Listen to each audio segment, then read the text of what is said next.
Careful, Snake. I've never seen anything like that, and I've got no idea how to bring it down. Maybe the scientist knows. However you do it, take that thing out.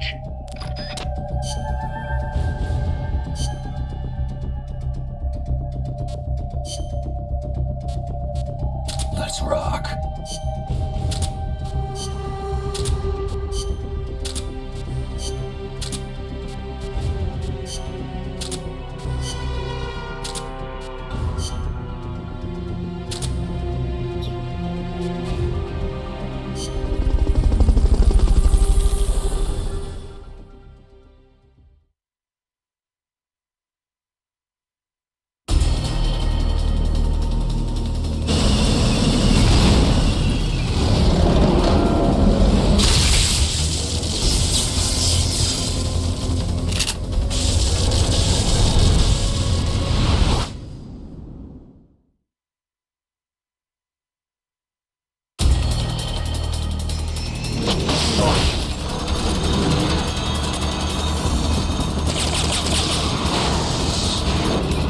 That's an AI weapon, the Pupa.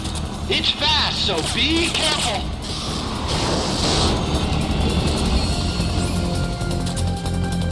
Engaging shock units.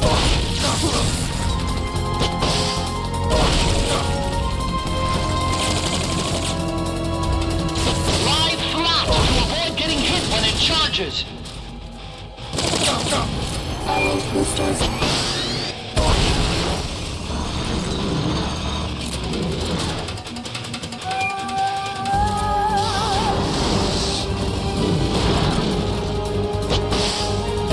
Engaging shock units.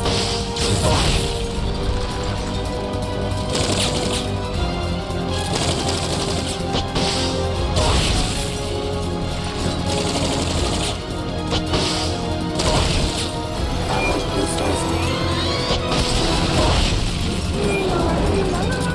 They okayed your request for a cardboard. There'll be some warning signs when it's coming out.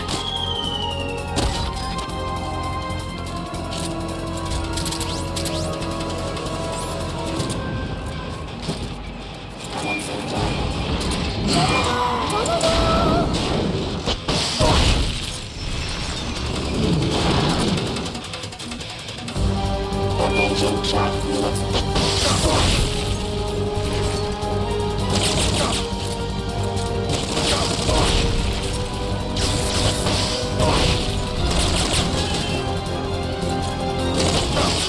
Destroyed the machine gun.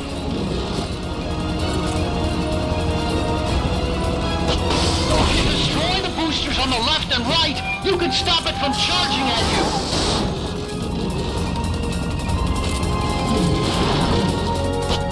Pull the hatch and climb into the AI pod. You should be able to get in the AI pod.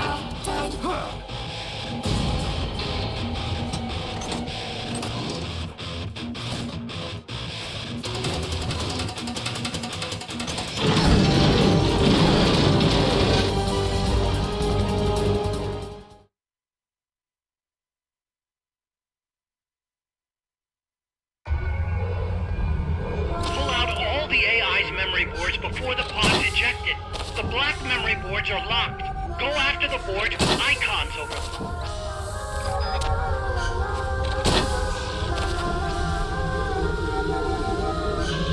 You can unlock memory boards by destroying the mechanical components that they control. Any boards you remove can be used to build our own AI weapon. Memory boards have different functions according to the icons displayed over them. Go ahead and take whichever ones you want.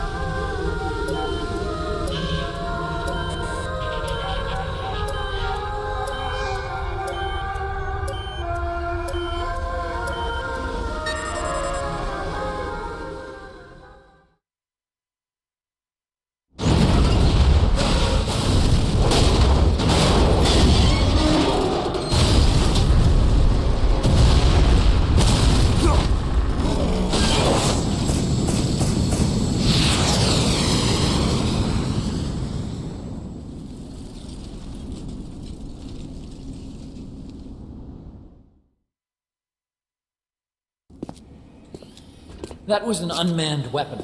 A prototype. I made it myself. Who are you? I work here. Well, used to, anyway. Name's Huey.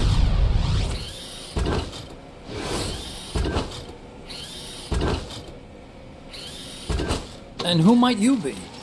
You don't look like one of those mercenaries. Me. I'm an entomologist. A fighting entomologist? Yeah, I specialize in butterflies. I'm here to catch Ulysses. Ulysses?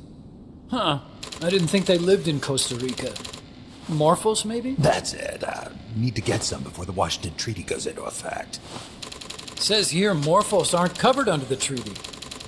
Must have slipped my mind. You sure you're feeling all right? Anyway, long story short, the butterfly got away. So how about it, Doc? Did you make that big butterfly too? Yes. And no. What was that thing? What are they doing here? Huh. Something tells me you're no ordinary entomologist.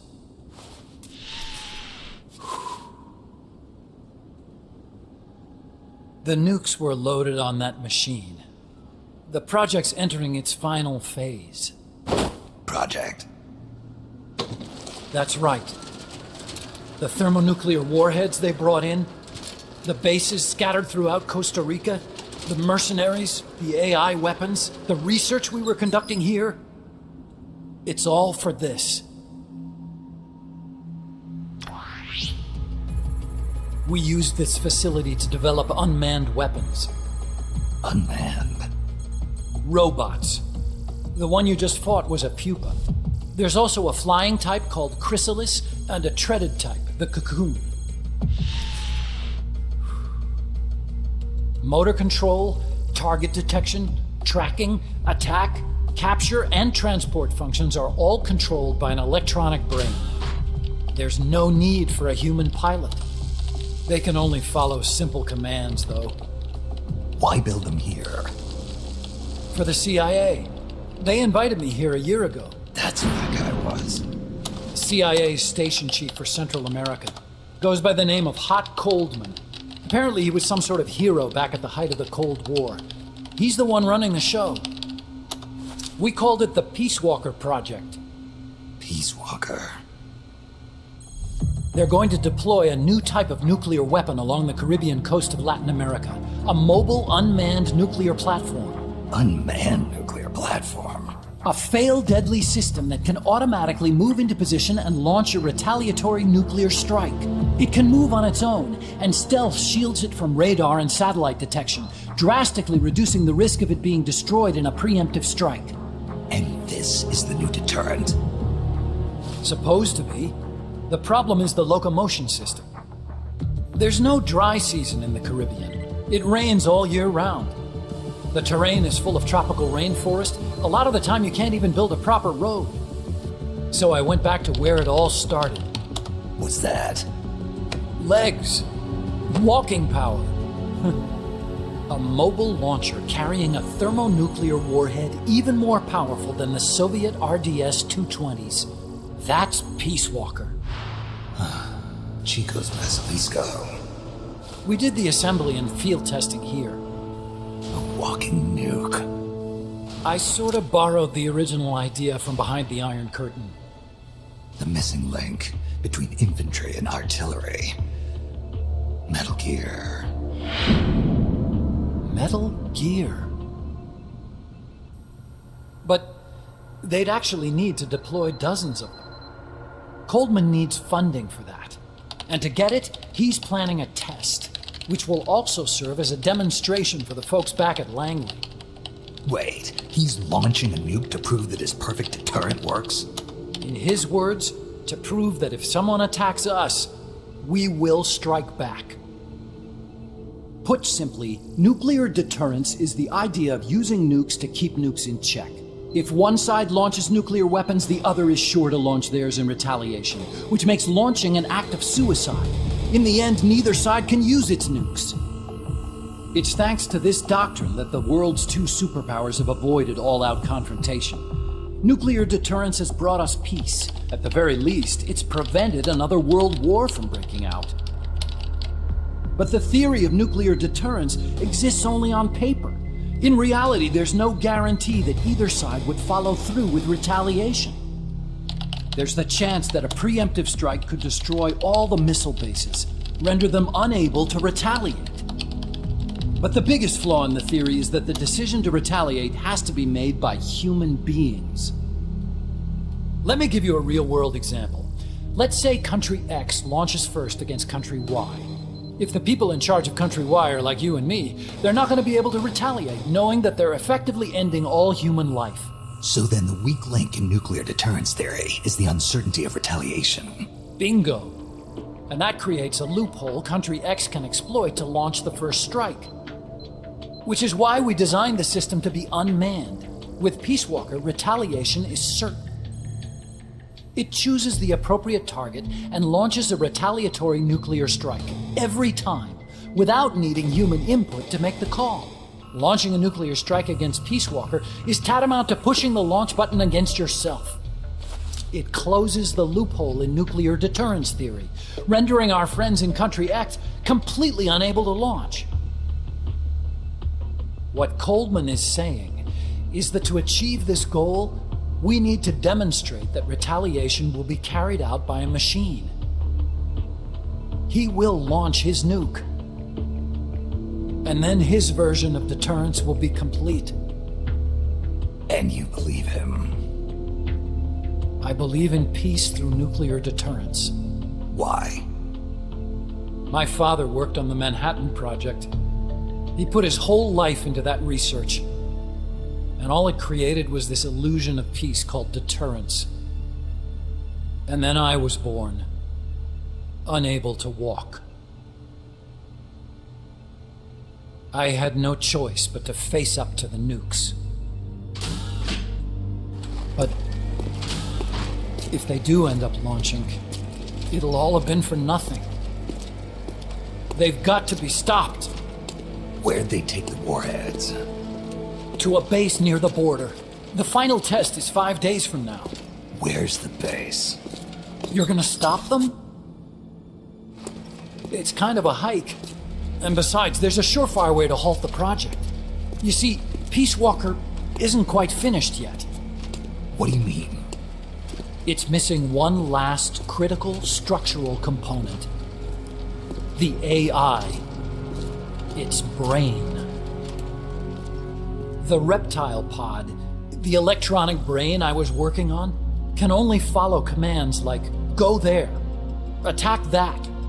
I guess you could compare it to the human cerebellum. But for nuclear deterrence to work, it must function in place of a human decision maker. It needs something to analyze the huge volumes of data coming in and select an appropriate target for retaliation. Hence, it needs the high-level decision-making ability of a cerebrum. The mechanical cerebrum. The hardware configuration is modeled on the human brain, similar to the pod I worked on, but its role is completely different. Where's it being made? A research lab to the north. An AI expert named Dr. Strangelove is developing it. Very hush-hush. Dr. Strangelove. Strangelove was recruited from the States, too. In the field of AI, there's no one better, that's for sure. But man, what a basket case. She hates everybody. Go to the lab and destroy Peace Walker's cerebrum. I'm pretty sure they haven't finished the final calibrations yet. I'll lend you my ID card. It'll get you through security at the lab. Oh, and one more thing. What's this? A letter of recommendation? Yeah, it's from me to Dr. Strangelove. Don't read it, okay?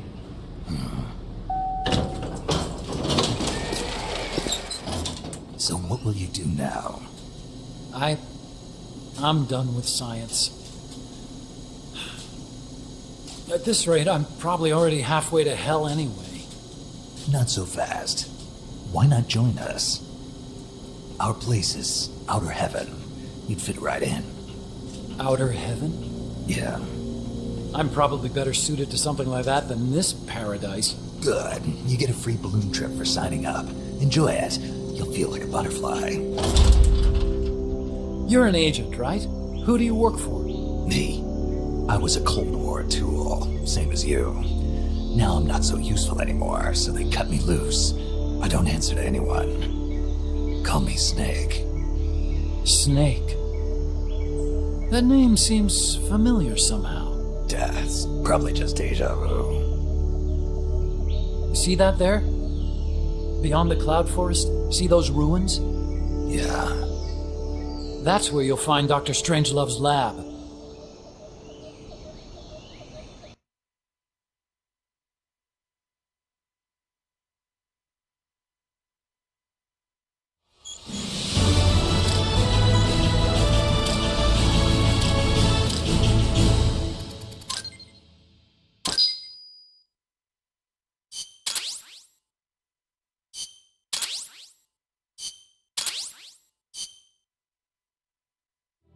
Snake, the doctor's safe here with us. Huey, how are you feeling? Never better. This is quite the pad you've got here, boss. I'm impressed. Call me Snake. Whatever you say. Like it or not, everyone here calls you boss. By the way, if you're at all interested in improving your tech, by all means assign me to the R&D section. I'm pretty sure I'll be of some use. Once we have the necessary materials and blueprints, we can start work on that bipedal mech. I appreciate that, but are you sure you're okay with having your work used for war? I'll be using it to keep past mistakes in check. If I can help thwart the Peace Walker project, I'm happy to do it. Deterrence theory, Huey style, huh? Anyway, if you need any intel on the enemy's weapons or electronic brains, contact me. I've been given my own frequency. Sounds good to me, Doc. I'll do that. Good. Whatever the means, you must put a stop to their plans. Hey boss, you mind if we powwow for a sec? What now? MSF brand rations? Actually, that sounds... No. With all the men we have now, it may be time we started sending some of them to other countries. You mean dispatching marks? How else are we gonna keep feeding the crew we have? I know. You're right. Okay, to deploy troops, select Outer Ops from the Mother Base menu. If it goes really well, we might even get new recruits, weapon design specs, or leads on new missions. We can deploy any vehicles or large-scale weapons in our arsenal as well. And if things don't go really well? Yeah, we could lose men. I won't try and force you.